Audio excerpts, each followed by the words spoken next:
vaig propondre'ls fer un reportatge sobre una persona que ha passat completament desapercebuda.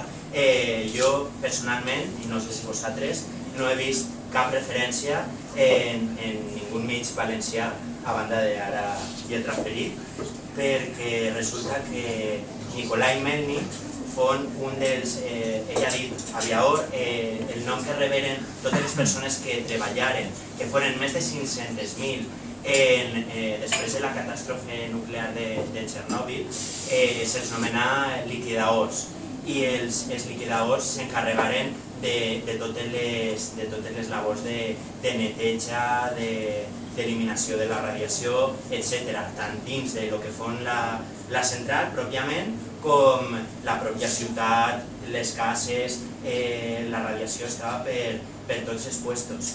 I concretament Nicolai Melnik, que és el personatge del qual tractem, el que va fer és situar el seu helicòpter justament damunt del reactor número 4, que fou en el que es va produir la tragèdia, i havia de col·locar una sonda que era, per a que us feu una idea, com col·locar una agulla des del cel en un punt exacte de terra.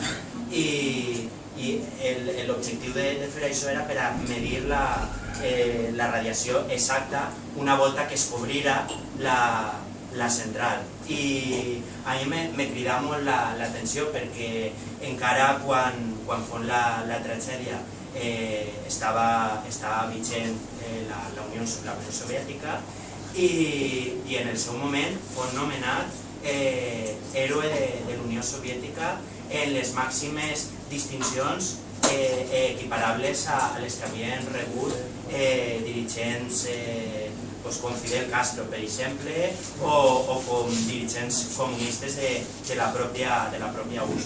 I me va cridar molt l'atenció que una persona que havia sigut considerat héroe en el seu país i que havia rebut tants honors i tot això, al final, quan se desmembrà la URSS, acabà en problemes laborals i finalment se'n vingué així. Durant anys hem tingut a un héroe que ha estat formant als jovens que se dedicaven a l'extinció d'incendis, que, com sabeu, és una lacra, un problema molt gran que cada any, sobretot en estiu, afecta al nostre mig ambient.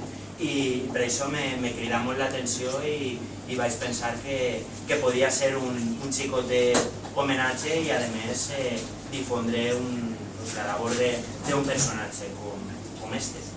I tots els detalls restants els deixo perquè si compte tot després no tindrà cap d'interès llegir-lo.